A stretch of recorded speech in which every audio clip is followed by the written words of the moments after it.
Salve, salve pessoal, mais uma vez aqui com vocês. Ficamos aí na última aula com vocês falando sobre os pré-socráticos, lembra? Nós pegamos aí um gancho com o começo da filosofia antiga. E aí na última aula nós abordamos aqueles primeiros filósofos, tá? Só recordando para vocês, para a gente dar prosseguimento ao nosso curso de filosofia para o ensino médio, tá? Lembrando vocês que isso aqui também serve para o fundamental, mas tecnicamente é para você que vai ser vestibulando, para o ensino médio, para preparar você cada vez melhor para os concursos vestibulares em geral, tá? E aí tentando acompanhar nesse momento de quarentena, dessa paralisação, que é importante para que a gente continue fazendo um bom trabalho, certo? Então, a grande dica é o seguinte, na aula passada, só retomando que a gente tem que fazer esse prosseguimento, na aula passada nós terminamos ali com os pré-socráticos, que são os primeiros filósofos, e aí eu dei algumas dicas importantes para vocês. Necessariamente, quais são as dicas que eu deixei para vocês aqui? Eu deixei para vocês que o primeiro filósofo é Tales, lembram? A gente tem que recordar isso. O primeiro filósofo da humanidade é Tales, não é necessariamente nosso amigo Sócrates. Vamos já dar uma passada em Sócrates rapidamente aí, para não ficar muito... Mas o primeiro filósofo da humanidade é Tales de Mileto. E aí nós temos a divisão das escolas a partir dos pré-socráticos, os pensadores da Iônia ou da Jônia, como vocês chamam, os eletas, os atomistas, os pitagóricos. E nós temos dois pensadores lá, que eu vou precisar deles muito, que são Parmênides e Heráclito, certo? Aí nós temos os pensadores da ontologia. Olha só a palavra ontologia, tá? É fundamental que tu não esqueça esta palavra. Esses dois pensadores, Parmênides e Heráclito, são pensadores que vão inaugurar uma velha discussão que vai ecoar, que vai passar por toda a filosofia antiga, que aí chama-se a discussão do movimento. Parmênides diz que não existe o movimento. O nosso querido pré-socrático Parmênides vai falar que não existe o movimento. E Heráclito, ou como meu professor lá na Paraíba falava, Heraclito, tá? Nosso querido Heráclito, ele diz que o movimento, ou devir, que não é só movimento, é uma coisa muito mais abrangente, mas é traduzido como movimento. Ou seja, o movimento ele existe e aí nós precisamos também percebê-lo, tá? Então, este embate aí vai formar o que a gente chama de a grande teoria ou a grande discussão, a grande contenda sobre a questão do movimento na filosofia, tá bom? E aí, para finalizar, lá no mundo pré-socrático, nós colocamos quem? Nós colocamos Demócrito, que é um grande aí, estudioso do átomo, que ecoou até hoje na química que você estuda. Você está tendo aula aqui de todas as disciplinas, com certeza tem a química também. E aí o átomo na química é do nosso querido amigo Demócrito e Leucipo. Vamos dar crédito aos dois, né? Leucipo e Demócrito, tá bom? Mas, vamos lá, dando prosseguimento ao nosso curso, certo? Nós temos aqui uma coisa importante. Hoje nós temos que abordar, né, um grande filósofo, né, que é o primeiro grande filósofo da antiguidade, juntamente com Sócrates, que é o nosso amigo chamado Platão. Tá? Antes de falar do nosso amigo Platão, que aqui está, nós temos que falar um pouquinho de uma outra personagem, chamada Sócrates, por exemplo. Professor, por que o senhor não vai botar Sócrates aqui? Porque, na verdade, nós vamos fazer uma fusão. Sócrates e Platão, como eles têm um paralelo, como eles têm assim, um pensamento muito próximo, nós vamos aí deixar com Platão a maior parte da carruagem seguindo. A única coisa que eu vou chamar a atenção de você nesta videoaula sobre Sócrates é o método socrático. Tá? Que aí existem vários livros que trazem algumas informações, e aí nem todas são corretas. Tá? Por exemplo, tem livros que falam que o método socrático é o chamado método maêutico. Não está correto. Não, são vários livros, algumas pessoas até falam isso desavisadamente, claro. Não existe método maêutico. Maêutico é uma etapa do método, correto? Então vamos lá. Em Sócrates eu vou precisar que tu tenha a seguinte compreensão. Sócrates ele pertence a uma tradição muito mais oral. Quem vai escrever sobre Sócrates é o nosso amigo Platão. Por isso eu vou abordá-los dois juntos, né? Quem é a principal personagem de Sócrates nos livros? Tá? Platão. Tá? É que vai escrever Sócrates como sua grande personagem. Tá? Então, Platão é o autor, tá? Que vai usar Sócrates como a personagem mais recorrente que ele vai utilizar. Você vai perceber que nos diálogos de Platão, são poucos os diálogos em que Sócrates não é a personagem. Então, Platão vai transformar Sócrates em sua grande personagem dentro dos livros, corretamente? Tá? E aí, o que a gente vai ter que ter muito cuidado? A gente vai ter que ter cuidado com o método socrático. Inclusive, já apareceu no Enem O método socrático, ele é o mesmo método platônico, é o método dialético, tá? Tu vai perceber por várias razões. Platão escreve em diálogos, por exemplo, dialética, certo? O método dialético de Sócrates, que também é utilizado na obra platônica, tá? Ele é dividido em 4 momentos. E aí, às vezes, assim, muita gente não conta isso para vocês. São 4 momentos, na verdade. O método dialético de Sócrates tem 4 momentos, tá? A gente só conhece os 2 últimos, necessariamente. Todo mundo conhece os 2 últimos. São os momentos mais famosos, que são ironia e maiêutica. Os 2 últimos são os mais famosos. Aí, como o último é maiêutica, muita gente diz assim, o método é maiêutico. Não, não existe isso. O método é dialético, correto? E aí o método dialético é também utilizado por Platão. O método dialético é que fundamenta a obra platônica. O método dialético é que também fundamenta a escrita platônica, que ele vai escrever em diálogos. O que é essa dialética? É justamente o diálogo, a conversa, a troca de informações entre interlocutores.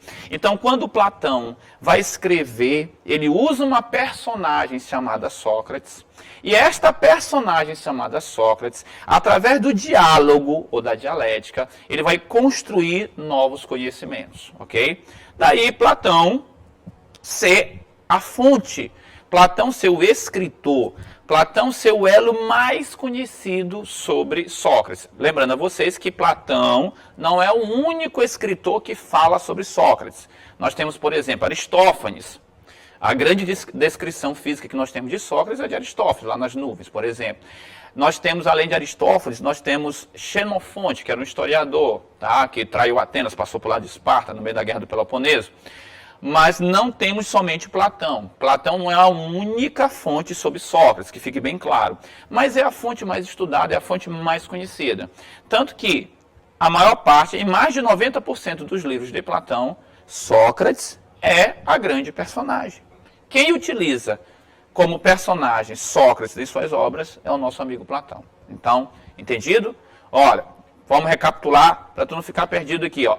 Sócrates, método dialético, não é maiêutico, método dialético. Este método dialético vai até Platão, já caiu no Enem, acorda, tem questões no Enem sobre isso. Você que está no 3º ano aí, que vai prestar vestibular, toma cuidado com isso. Este método dialético vai até o nosso amigo Platão. O método dialético de Sócrates tem 4 momentos, a gente conhece os 2 últimos, ironia e maiêutica, tá? O que é ironia? Ironia é quando você reconhece a sua ignorância. O que é maiêutica? Maiêutica é quando você vai construir novas ideias. Aí tu vai dizer assim, mas André, meu professor disse que é parir. Sim, parir. Parir é dar à luz. Eu preciso dessa palavra luz. Grava na tua consciência, anota aí para ti. A palavra luz é muito importante também para Platão. Inclusive está lá na Alegoria da Caverna, no famoso Mito da Caverna, que é o livro 7º da República. Então toma muito cuidado, te dá essa dica importante. Cuidado com a palavra luz. Aí parir, lá em maiêutica, que é dar a luz, necessariamente, será importante tanto para Sócrates como para o nosso amigo Platão, certo? Agora uma coisa interessante, muita gente diz que assim, ele fala em parir lá na maiêutica, porque luz é conhecimento. É verdade, olha, a luz, ela sempre vem entendida como conhecimento. Por exemplo, você já teve aula, por exemplo, de iluminismo, tá? A pessoa de história gosta de falar de iluminismo. Iluminismo, conhecimento. Então a luz sempre foi tida como um símbolo, como um arquétipo do conhecimento, tá certo? Então parir, maiêutica, parir, dar a luz, ok? Mas também pode ter uma outra significância, né? Eu sempre digo para os alunos aí, eu tanto em faculdade, como universidade, como até mesmo em escola, até em cursinho, eu digo que, olha, Sócrates dizia que parir fazia parte do conhecimento, sabe por quê? Porque pensar dói. E aí dizem que é uma das maiores dores, né, que nós temos, que as mulheres principalmente têm, graças a Deus eu não tenho, né? Mas as mulheres aí dizem que a maior dor é a dor de parir. Tá? E aí, queira Deus, se dói mais do que dor de dente, ainda bem que eu não tenho essa dor, tá? Fique aqui registrado, tá bom? Parir, dar a luz. A luz é o elemento do conhecimento. Isso é fundamental para o nosso amigo Platão. Então, Sócrates e Platão, eles estão muito unidos, eles estão muito próximos, ao ponto desta dialética ser um elo de união muito forte entre eles. Então, olha só, método dialético. Você, mais uma vez aí, que é vestibulando, não vacila nisso, já apareceu em prova, muita gente errou. Platão, método dialético também, juntamente com Sócrates. Então, Platão e Sócrates, método dialético, correto? Show de bola. Quando a gente passa para o nosso amigo Platão, Platão, rico, muito dinheiro, filho muito bem dotado financeiramente, o pai é muito rico, a mãe é neta de Solon, né? A famosa Perictione, a mãe de Platão. A mãe dele vem da linhagem de Solon, que tu estuda em história, né? Se tu é um bom estudante de história, tu sabe muito bem que Solon é muito importante na história da Hélade, na história de Atenas, principalmente. Platão aí vem da linhagem dele para parte da mãe. O pai, o rei Ariston, por exemplo, é da nobreza, né? Ateniense, ou pátrida. Então, Platão é um cara muito bem relacionado dentro da nobreza, dentro dos cidadãos. É um cidadão nato, Platão. Platão é um cara que tem toda uma linhagem respeitada em Atenas. E aí, por isso, ele torna Sócrates também uma personagem muito conhecida. Porque quem escreve sobre Sócrates é Platão, que tem toda essa efervescência dentro da sociedade, tem todo este nome dentro da sociedade. Então, devemos tomar muito cuidado. Por quê? Porque Platão é o carro-chefe. Platão, na verdade, é o grande escritor, a personagem é Sócrates.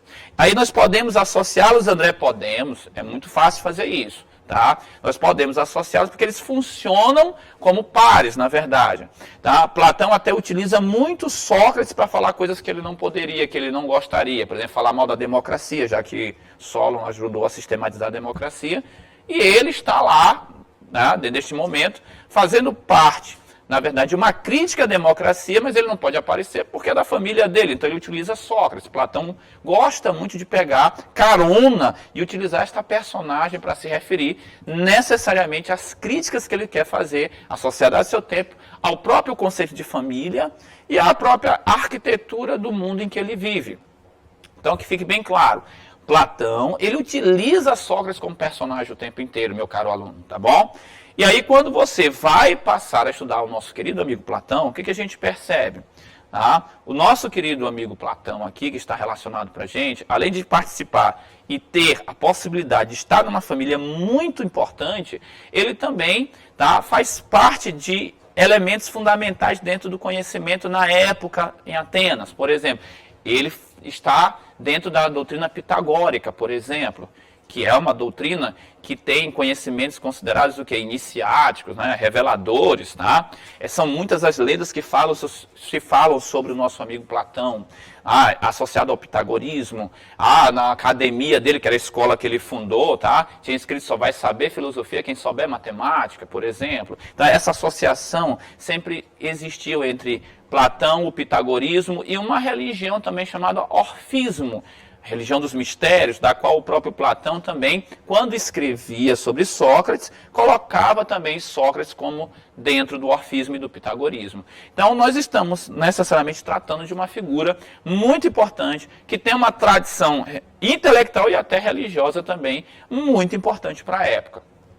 O nosso amigo Platão, você sabe, Platão é um apelido, refere-se a ombros largos, né? O nome verdadeiro dele é Aristócles, tá? Ele nem usa um nome verdadeiro, tá? O nome verdadeiro dele é Aristócles, ele usa Platão como um apelido, necessariamente, que ele recolheu aí, dizem que desde a infância, e aí ele assume essa alcunha, né, até a posteridade, usando o apelido Platão, tá bom? E aí ele começa a utilizar esta personagem, chamada Sócrates, para mostrar o seu conhecimento e para disseminar a sua filosofia. E aí onde é que ele vai fazer isso? Ele vai fazer nas obras deles, tá? E tem 3 obras de Platão que são fundamentais. Eu te convido sempre a dar uma olhada nessas 3 obras que são fundamentais. A República, tá? A Politeia de Platão, ou a República, como é traduzida, a República de Platão. Este livro é um dos livros mais importantes de Platão, muito utilizados em vestibulares, tá? É lá que tu vai encontrar, por exemplo, a famosa Alegoria da Caverna, o Mito da Caverna, mas tem o livro 4º também, tem o livro 5º, o Mito da Caverna é o livro 7º da República, né? O capítulo 7, como você preferir. Mas é lá na República que nós temos várias narrativas, que nós temos vários conhecimentos da filosofia platônica disseminados. Além da filosofia platônica na República, eu tenho também um outro livro muito importante que é o Fédon, por exemplo. Tá? Eu tenho um outro livro muito importante também, que é necessariamente que chama de O Banquete, né? Que fala sobre o amor. Então, são livros que são muito utilizados, mas assim, o campeão, o mais usado é a República. Então, eu te convido lá depois a ler um resumo sobre a República, a visitar esse livro lá na internet, a dar uma olhada nesse livro necessariamente para ver que ele é muito bom, ele é muito legal, tem muita coisa bacana lá sobre ele. Então, nós temos essas 3 obras de Platão, tá? Necessariamente, para poder ter contato com ela. E aí a República, a gente sempre separa como a mais importante. Por que a República necessariamente? Porque é na República que nós vamos encontrar o coração do pensamento platônico. E o que faz assim o coração do pensamento platônico funcionar? É o que a gente chama de dualismo platônico. Olha aqui, ó. Perceba, observe, leia. Mundo inteligível, mundo sensível. Nós temos 2 mundos, correto? Então, se nós temos 2 mundos, nós temos necessariamente um dualismo. Onde é que está este dualismo? Onde é que eu posso encontrá-lo? Tu pode pegar lá na República, por exemplo, e ver lá no livro 7º, que é o mito da caverna, que é a alegoria da caverna. Tu vai perceber que nós temos sempre a simbologia, a metáfora. Você, dentro da caverna, você está na escuridão, é um mundo sensível à escuridão, vendo as sombras. Você, quando sai da caverna, é iluminado pelo sol, lembra da luz? Isso. Lá em Sócrates, lembra? Maêutica, parir, dar a luz. Quando você sai da caverna, você enxerga o quê? A luz do sol. E a luz é o conhecimento.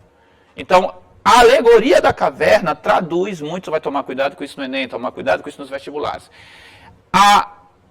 O mito da caverna vai traduzir necessariamente este dualismo, chamado dualismo platônico, onde eu tenho um mundo inteligível, que também é apelidado, cuidado, vi alguns livros falam em mundo das ideias, tá certo? Então, cuidado com isso, dá na mesma coisa, o mundo inteligível é o mesmo mundo das ideias, mas tem um mundo sensível. O mundo sensível é o mundo que a gente chama da mentira, da enganação. O mundo inteligível é o mundo da verdade, é o mundo da perfeição. Então perceba, no mito da caverna, quando eu estou dentro da caverna, eu estou no mundo sensível. Então eu estou na mentira e na enganação. Quando eu saio da caverna, eu vou para o mundo inteligível. Aí eu vou para a verdade e para a perfeição.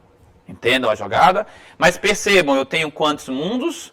Eu tenho 2 mundos. Então o que é isso? Dualismo. E aí percebam outra coisa. Deixa eu te dar uma dica aqui interessante, que é importante. Mundo inteligível e mundo sensível são 2 mundos, mas o mundo inteligível é sempre o mundo melhor. Olha essa dica aí, ó. Anota aí para ti. Presta atenção, guarda na tua consciência isso aí.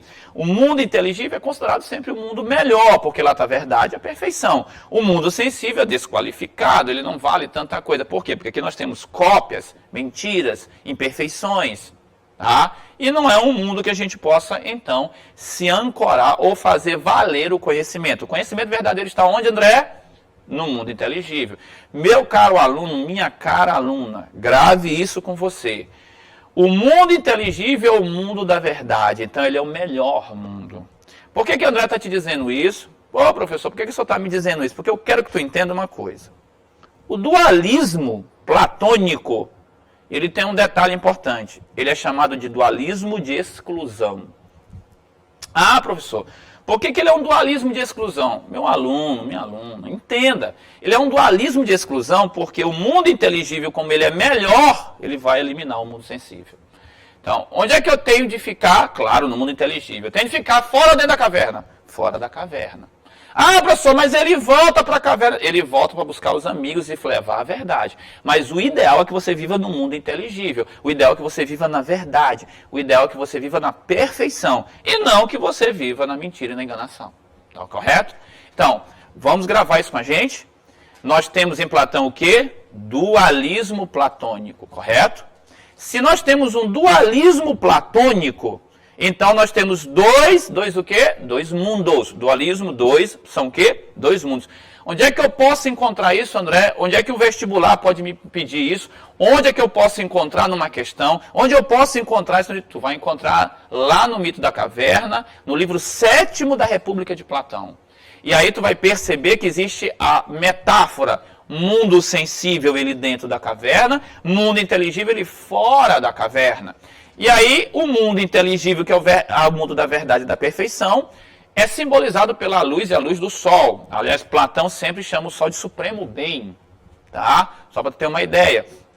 A luz que Sócrates está falando lá na Maêutica, no Parir, a luz que Sócrates está falando lá no método dialético, que é o mesmo de Platão, o método dialético, esta luz que está fora da caverna, que é o mundo inteligível, é ela que vai te dar a verdade. É esta luz que vai te propiciar a perfeição. É esta luz que vai te mostrar a realidade. Porque dentro da caverna, no mundo sensível, tu só tem contato com a escuridão, com as sombras e com a mentira.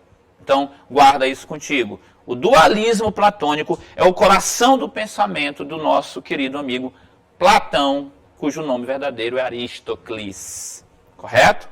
Show de bola? Dois mundos, mundo inteligível, mundo melhor. Então, se tu aprenderes isto aqui comigo, tu vai raciocinar com Platão, não tem erro mais não. Qual é o amor verdadeiro? Claro, é o amor que está ligado ao mundo inteligível. O amor verdadeiro é um amor perfeito. Tá?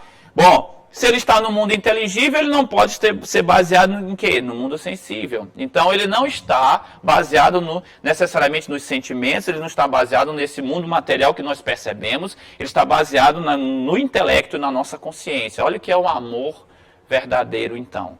Bom, se tu aprenderes o dualismo platônico, tu entende todo o coração do pensamento de Platão.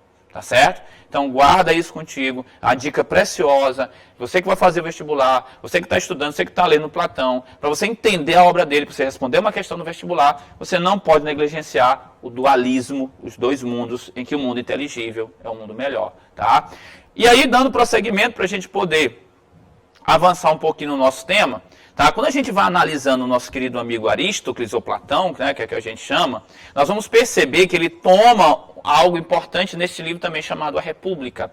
Aliás, na obra dele como um todo, você pode perceber, claro, principalmente na obra República, que é a mais cobrada, que é a mais considerada até a mais pungente dele, ele vai dividir a cidade. Eu trouxe para vocês verem aqui, tá? Para vocês terem darem aí uma olhada, porque lá na obra dele ele vai dividir a cidade em 3 grupos necessariamente, tá? O grupo dos governantes, tá? O grupo que ele considera como a classe dos soldados, os guerreiros, tá?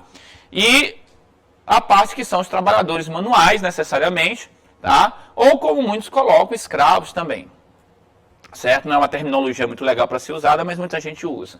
Então veja só, essa é a famosa divisão da cidade, divisão da polis em Platão, correto? E aí na divisão da polis em Platão, nós temos, em primeiro lugar, os governantes, né? Com uma alma racional. Depois, os guerreiros, com uma alma considerada irascível. A alma irascível é uma mediana entre aquilo que é racional e aquilo que não é. Uma alma irascível é aquela pungente e aquela que tem uma propensão ao uso da força também. É aquela que está também ancorada já naquele lado um pouco brutal da sensibilidade. Ela não está tão pura como a alma racional dos governantes. E aqui nós temos a mais pesada de todas, que é justamente a alma concupiscível ou concupiscente, que é aquela que está totalmente ligada a elementos da sensibilidade do mundo sensível, por exemplo. Tá? É curioso porque Platão, né, embutido do orfismo também, da religião, dos mistérios, né, que Platão tem uma veia muito mística também, a gente não pode deixar de falar, ele também vai dizer que a alma do governante é de ouro, a alma do guerreiro ou do soldado é considerada de prata, e a alma, tá, do trabalhador, principalmente trabalhador manual, é a chamada alma de bronze. E é isso mesmo, igual a Olimpíada está reconhecendo, ouro, prata e bronze. É uma referência também que existe isso dentro da obra platônica.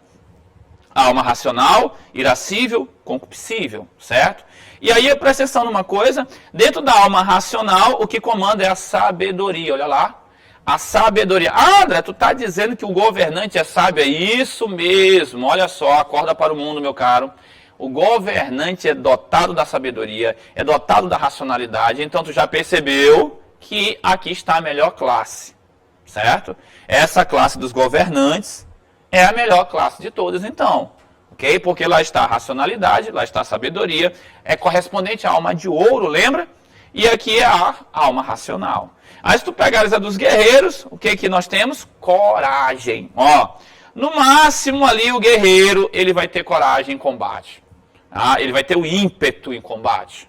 Tá? E a alma concupiscível, na verdade, o que, que ele faz? Ele busca os prazeres da carne, da riqueza. Ele está ligado àquilo que a sensibilidade mostra para ele como elemento e que ele considera como felicidade. Tá? Aqui no máximo ele está muito mais ligado a questões também da sexualidade, do valor ao dinheiro. E aí todos esses elementos vão constituir a parte mais pesada da sociedade. E aí o que tu tem de perceber? Tem de perceber que existe uma classe que é privilegiada, existe uma classe que é a melhor, existe uma classe que eu posso considerar como a classe mais importante, que é a classe dos governantes, necessariamente. E aí uma dica interessante, tu já percebeu que Platão é eupátrida, Platão é muito bem relacionado, Platão faz parte de uma família influente, então é a classe que ele está colocado, né? Vamos também entender isso, ele não está falando de alguém, algo além dele, né? Está falando dele também, né? Vamos combinar que aí fica bem entendido essa história, tá? Então, a divisão da cidade em classes, cada classe com a sua alma e cada alma com a sua virtude. Classe dos governantes, alma racional, virtude, sabedoria. Governante, alma racional, virtude e sabedoria. Classe dos guerreiros, soldados, valentes, né? Famosos. Olha aqui, ó, alma irascível. Qual é a virtude? A coragem, o ímpeto, né? O avante prático. E a classe dos trabalhadores manuais, até alguns aí considerados como escravos. Alma concupiscível, concupiscente. E nós temos aqui a virtude deles é justamente as habilidades práticas, né, necessariamente, ou o apego aos prazeres, né, da sensibilidade, necessariamente, tá bom? E aí, para a gente dar uma pincelada final, vejam só, em Platão a gente não pode, tá? Em Platão a gente não pode jamais deixar de falar sobre o rei filósofo, só para a gente encerrar, tá? Já vou aqui mandar um beijo para ti, um forte abraço para a próxima aula que nós vamos já puxar aqui para você. Só para finalizar, pincelada final, cuidado com o rei filósofo. Em Platão, ele defende monarquia e aí o rei precisa ser o filósofo, porque é ele que faz parte da classe dos governantes. Perfeito? Então, cuidado, em Platão, o rei é filósofo da classe dos governantes, com a alma racional e com a sabedoria como grande marca dele. Correto? Então, eu desde já para vocês convido, vamos lá, estão convidados já para a próxima aula que será sobre Aristóteles, tá? Que aí nós temos um grande pupilo de Platão, um aluno dele, Aristóteles. Então aí tu está convidado, está aqui, nós vamos puxá-lo já para vocês. Um forte abraço, conto com vocês, continue conosco aí, vamos junto nesta caminhada, construindo conhecimento, parindo conhecimento, olhando para a luz direto. Show de bola, acompanha a gente, vem conosco.